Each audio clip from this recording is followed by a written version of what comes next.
Saat ini Patrick Kluivert sepertinya tak akan khawatir mengenai variasi serangan timnas Indonesia dari berbagai lini.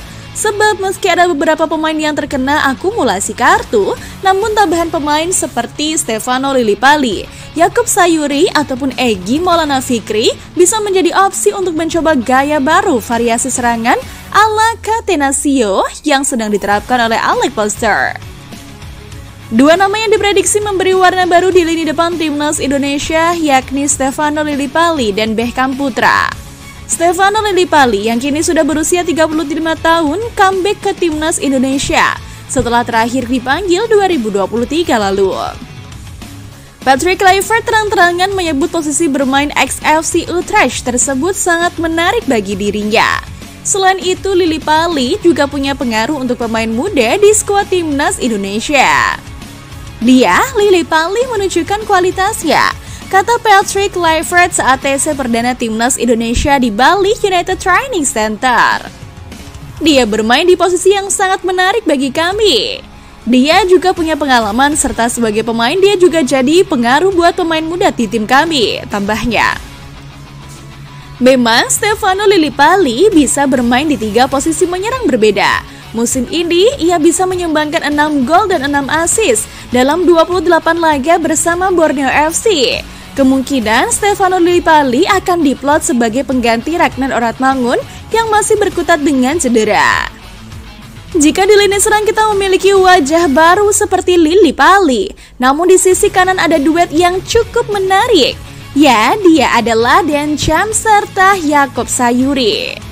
Bersama PSM, Yaakob tampil dalam 91 pertandingan dan mencetak 19 gol, serta membantu klub meraih gelar Liga 1 2022-2023. Pada 2024, ia bergabung dengan Malut United dan mencatatkan 10 gol dalam 28 penampilan hingga Mei 2025. Di timnas Indonesia, Yaakob dikenal karena fleksibilitasnya bermain sebagai winger maupun wingback. Dengan tinggi 171 meter, ia memiliki kecepatan, dribble, dan kemampuan crossing yang mumpuni. Hingga November 2024, Yaakob telah mencatatkan 28 caps dan 3 gol untuk tim nasional. Di sisi lain, Dean Champs meski baru saja bergabung dan belum bisa memperlihatkan kehebatannya di timnas Indonesia, namun perannya di klub Eredivisie cukup vital loh. Dean Champs dikenal sebagai bek kiri modern dengan kemampuan menyerang yang baik.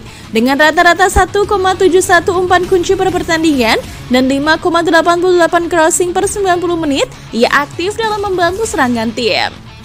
Di sisi pertahanan, Champs menunjukkan ketangguhan dengan 11 tackle sukses dan 6 intercept sepanjang musim. Kombinasi kemampuan ofensif dan defensif ini menjadikannya aset berharga bagi Go Ahead Ageless. Salah satu penampilan terbaik Dean Champs terjadi pada 9 Maret 2025 saat Go Ahead Ageless menghadapi NEC Nijmegen. Dalam pertandingan tersebut, Champs mencetak gol pembuka pada menit ke-41, membantu timnya meraih kemenangan 3-2 di kandang lawan. Performa gemilang ini turut berkontribusi pada dominasi Go Ahead Ageless dalam pertandingan tersebut.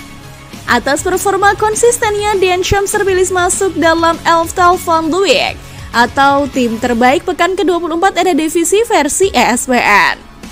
Ia menempati posisi bek kiri dalam formasi 4-3-3 bersama 2 rekan setimnya dari Go Ahead Ageless, Victor Edvardsen dan Oliver Edman. Pengakuan ini menegaskan kontribusi signifikan Champs dalam skuadnya. Dan dengan gaya bermain serta memiliki kecepatan yang hampir sama, kedua pemain ini diharapkan bisa berbagi peran perihal melakukan serangan balik cepat yang biasanya diinisiasi oleh Joy Pelupesi serta Tom Haye yang memiliki akurasi umpan yang cukup tepat. Adanya Dean Champs serta Yaakob pastinya membuat sisi sayap kanan Cina mati kutu, sebab saat laga kontra Cina di kandang sendiri hanya dengan Yaakob Sayuri saja, sayap Cina yang berhadapan langsung dengan Yaakob tak mampu mengembangkan permainan. Meski di sisi kanan masih ada nama Kevin Dix sebagai penjaga keseimbangan, namun jika Alex Polster ingin mencoba melakukan serangan balik cepat, opsi ini akan bisa lebih optimal. Pasalnya, kecepatan kedua pemain ini memang hampir sama, ditambah pertukaran peran antara wingback ataupun sayap kanan akan membuat pemain Cina kebingungan jika melakukan Wenmar marking. Sebab jika Yakob dan Dencun bertukar peran, otomatis pemain bertahan Cina tak sadar sudah naik ke barisan tengah lapangan jika posisi kedua pemain bertukar secara tiba-tiba. Taktik ini bisa saja membuat sisi pertahanan Cina goyah karena pastinya ada sisi kosong yang ditinggalkan oleh pemain bertahan mereka.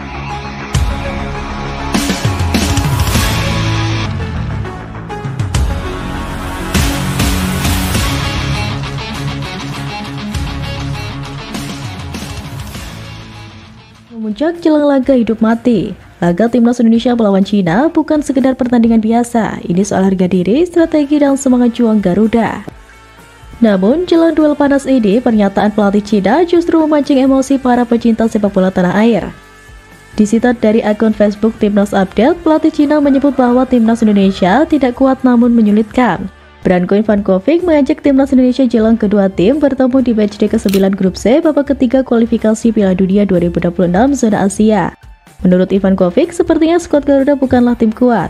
Namun sejak dibantu sejumlah pemain keturunan, pasukan Patrick Kluivert itu kini menjadi lawan yang sulit untuk dihadapi.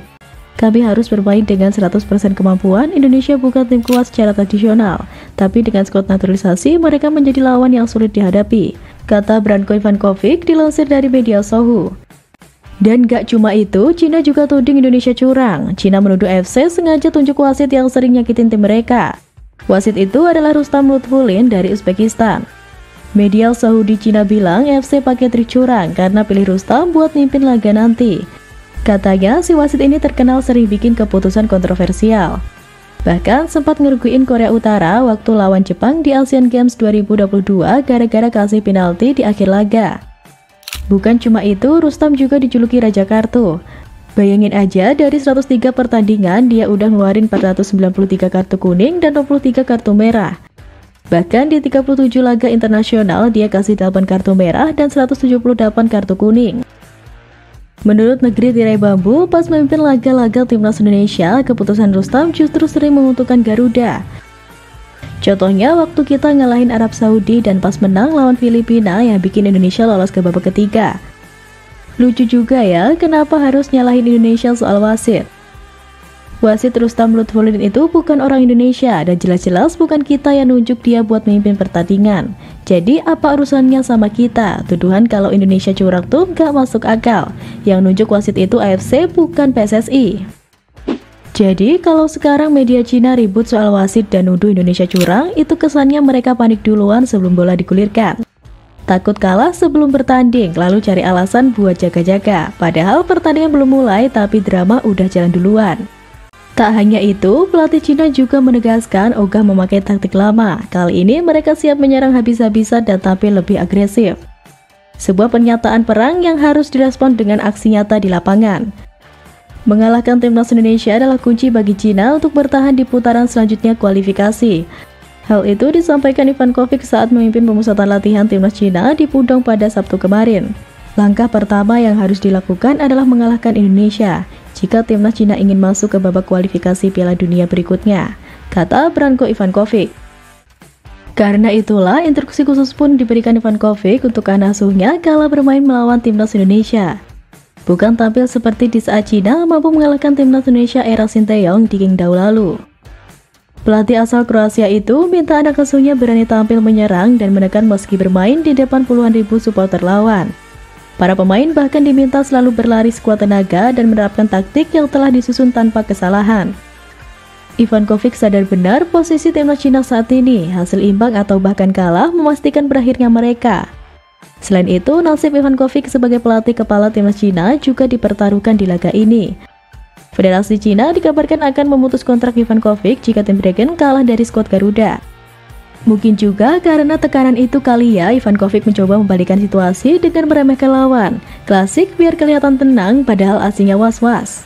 Dan seolah tak tinggal diam, pelatih timnas Indonesia Patrick Kluivert langsung ambil langkah serius. Ia mengajak para pemain berdiskusi taktik secara intensif. Kluivert membuka pintu bagi pemain yang ingin memberi masukan terkait sistem di lapangan. Ia juga mengaku akan bertanya kepada setiap personel apakah nyaman dengan formasi yang ingin diterapkannya. Namun itu bukan berarti Kluivert bakal membiarkan JIZ dan kawan-kawan menentukan sendiri. Sosok berusia 48 tahun tersebut menegaskan dialah yang akan mengambil keputusan akhir terkait formasi atau pendekatan timnas Indonesia. Kluivert menyebut 4-3-3 sebagai pola favoritnya, tapi dia tidak akan terpaku pada pola itu, yang identik dengan total football tersebut. Kluivert akan mempertimbangkan berbagai situasi sebelum memilih sistem yang sesuai. Saya suka bermain sepak bola menyerang dan menarik. Saya rasa semua tahu itu, tapi pada saat bersamaan kita harus terorganisir, ujar Kluivert. Kluivert juga menekankan pentingnya bermain menyerang. Ia ingin merepotkan lawan dan tidak mau membiarkan rival berkembang dengan pendekatan tersebut. Sementara itu, seluruh pemain menunjukkan antusiasme luar biasa saat pemusatan latihan di Bali. Sebanyak 23 pemain sudah bergabung. Hal itu diungkapkan oleh manajer Timnas Indonesia, Sumarji. Pria yang juga anggota Komite Eksekutif PSSI ini juga memastikan 11 pemain yang tampil di Liga 1 seluruhnya telah bergabung untuk persiapan TC. Untuk pemain yang merumput di Eropa, Tom Hai, Joy Pelopesi, dan Dean James menjadi 3 pemain terbaru yang sudah tiba di Pulau Dewata. 3 pemain yang merumput di Eropa ini menyusul sejumlah rekannya yang sudah lebih dulu tiba. Sebelumnya, penggawa Swansea City, Nathan Joe-eon, sudah tiba bersama dengan Jordi Amat. Sedangkan pemain-pemain lain seperti Marcelino Ferdinand, Niver Jenner, Ole Romani, dan Saint Parinama sudah lebih dulu sampai di Bali. Praktis hanya tinggal 9 pemain dari 32 pemain timnas Indonesia yang dipanggil pelatih Patrick Kluivert belum datang ke Bali. Beberapa nama yang belum bergabung yaitu J.I. Zels dan Kevin Dix yang baru menyelesaikan musim bersama klub masing-masing.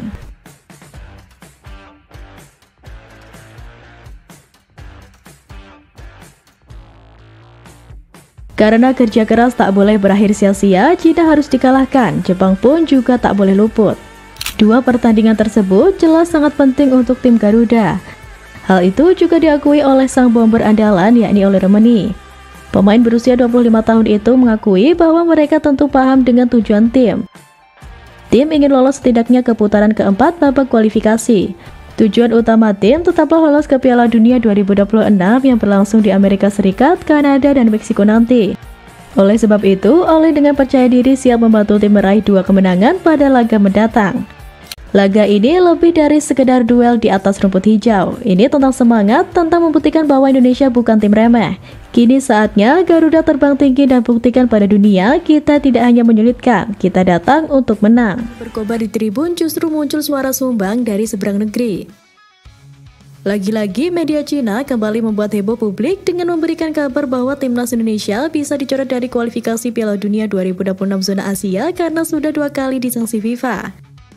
Seperti diketahui sebelumnya, PSSI dan timnas Indonesia dijatuhi sanksi oleh FIFA imbas perilaku supporter pada laga melawan Bahrain.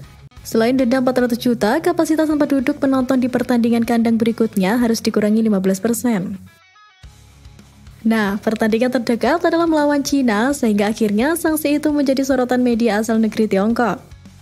Mereka meyakini hukuman itu menjadi kabar baik jelang duel di Stadion Utama Gelora Bung Karno, Jakarta pada 5 Juni 2025 mendatang.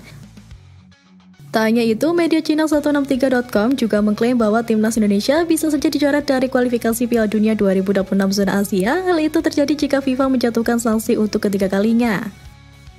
Sontak, hal ini merupakan kabar baik bagi timnas Cina. Pasalnya, markas timnas Indonesia yakni SUGBK dapat menampung 77.000 orang. Dengan menutup 15% kursi akan mengurangi jumlah orang lebih dari 10.000. Namun setelah mendapat hukuman berat dari FIFA, supporter Indonesia tidak berani bertindak gegabah. Toh ini sudah kedua kalinya timnas Indonesia mendapat hukuman berat dari FIFA. Kalau sampai ketiga kalinya, bisa jadi hasil pertandingan akan dibatalkan. Timnas Indonesia sendiri memang sudah 2 kali disanksi FIFA sepanjang kualifikasi Piala Dunia 2026 zona Asia. Pelanggaran pertama terjadi pada September dan Oktober 2024 yang salah satunya juga saat menghadapi timnas Cina. Kala itu, timnas Indonesia 2 kali terlambat masuk ke lapangan. Kemudian, sanksi kedua adalah imbas pertandingan melawan timnas Bahrain. Oleh karenanya, timnas Indonesia termasuk supporter harus menjaga sikap saat laga kontra timnas Cina mendatang. Dan ironisnya, sebelum menyudutkan, Cina justru sempat menunjukkan sikap yang jauh dari sportivitas. Cina juga sempat bikin ulah lambang Garuda diturunkan paksa tanpa respek. Insiden itu terjadi saat timnas Indonesia bertamu ke Qingdao Stadium pada lanjutan putaran ketiga kualifikasi Piala Dunia 2026 tahun lalu. Hal tersebut dilakukan setelah supporter tuan rumah terus berteriak dan meminta agar lambang burung Garuda yang dibentangkan di tembok tribun stadion diturunkan.